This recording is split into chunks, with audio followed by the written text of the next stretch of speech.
네, 오늘은 유난히 레드 컬러가 인상적인 화가의 작품 4점을 시대 순서대로 살펴보는 시간 갖도록 하겠습니다. 바로 시작하실까요?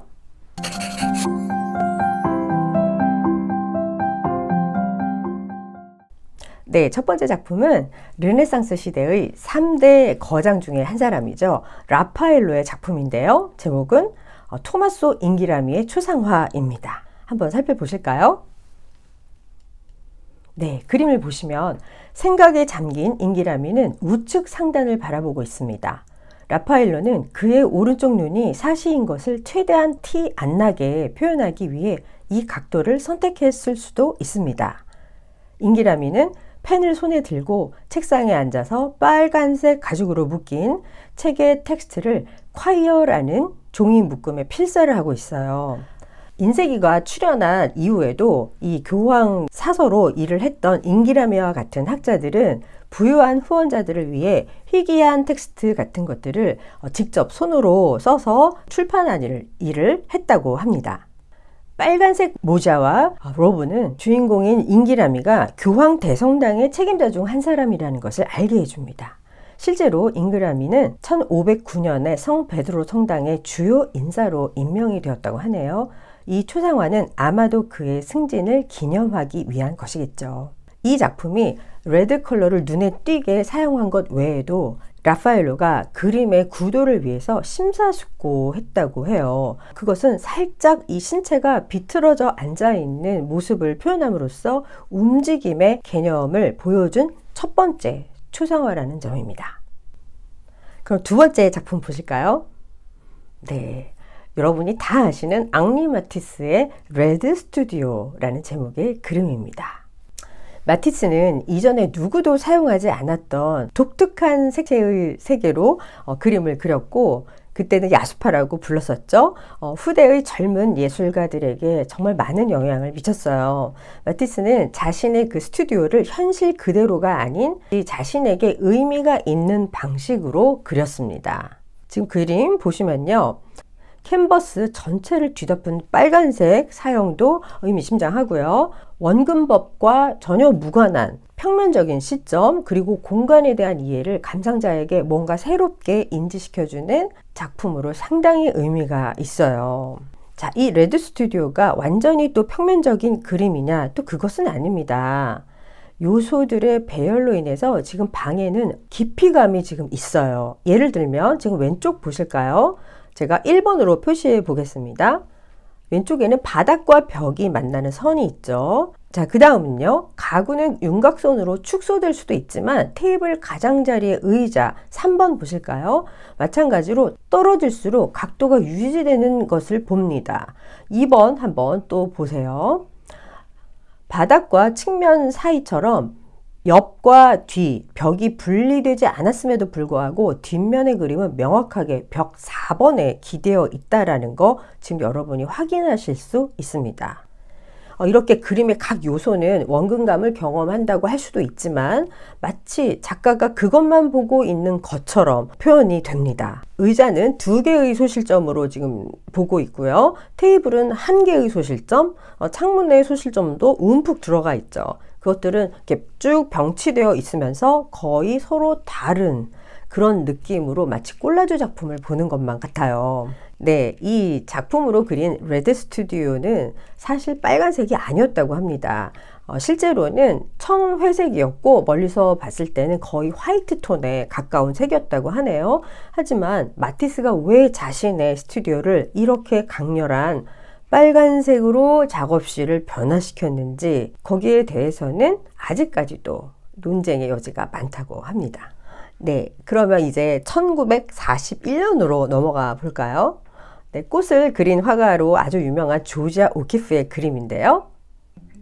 뉴멕시코의 아름다운 풍경으로 그녀는 눈을 돌리기 시작했죠. 그리고 이 작품은 1941년에 완성된 레드 힐 앤 본스라는 작품입니다.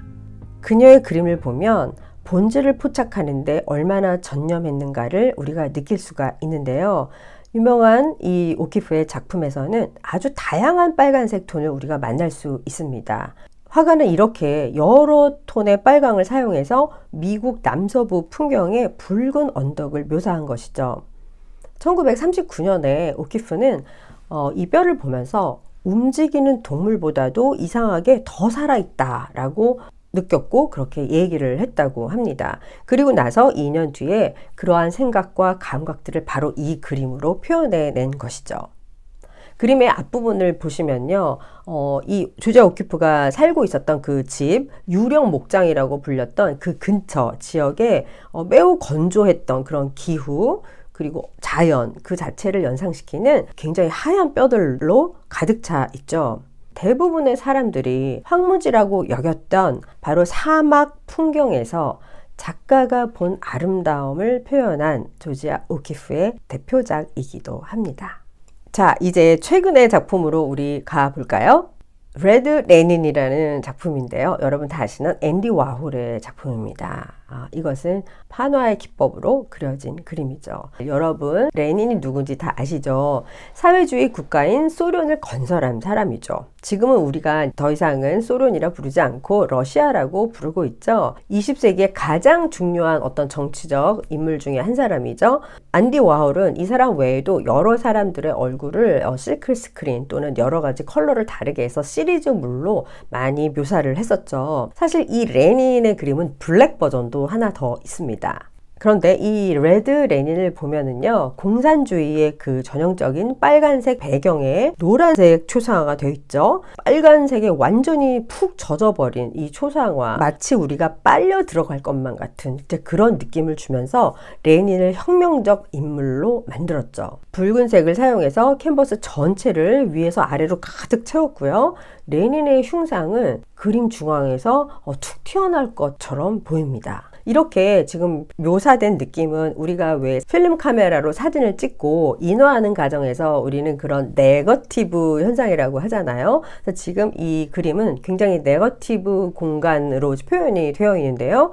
이런 식으로 표현하는 것이 앤디 워홀의 특징이기도 한데, 러시아 혁명의 지도자를 아주 위협적이고 두려운 빛으로 묘사를 한 셈이죠. 이와 거의 똑같은 검은색 버전이 있는데요. 두 작품 모두 레닌은 뭔가 불안한 표정을 보여주고 있어요. 대담한 색상과 책 위에 손을 얹은 자세로 그의 권위가 매우 강조되기는 했는데요. 워홀은 이러한 작품을 유령처럼 보이게 하면서도 이 소련이 멸망하기 직전의 전성기를 표현한 것 같습니다. 네, 여러분 오늘 4점의 작품들이 어떠셨나 모르겠어요. 물론 레드 컬러가 주인공인 유명한 작품들은 사실 너무너무 많았습니다. 하지만 이제 제가 고르고 골라서 4가지 작품을 가지고 와봤는데요. 루마니아의 유명한 문학가 엘리아데는요, 그의 책에서 이런 말을 한 적이 있어요. 단 한 장의 그림이 끊임없이 우리에게 말을 건다는 것은 곧 색깔이 언어가 되는 것이다 라는 말을 했어요. 그리고 그 우리에게 말을 거는 그 언어는 망각해버린 우리의 어떤 원초적인 기억을 일깨워 준다고도 얘기를 했습니다. 사실 저는 굉장히 공감이 가는 말인데요. 여러분은 어떠셨는지 모르겠습니다. 다음 영상에서 또 다른 색을 가지고 오도록 하겠습니다. 기대 많이 해주시고요. 시청해 주셔서 감사합니다.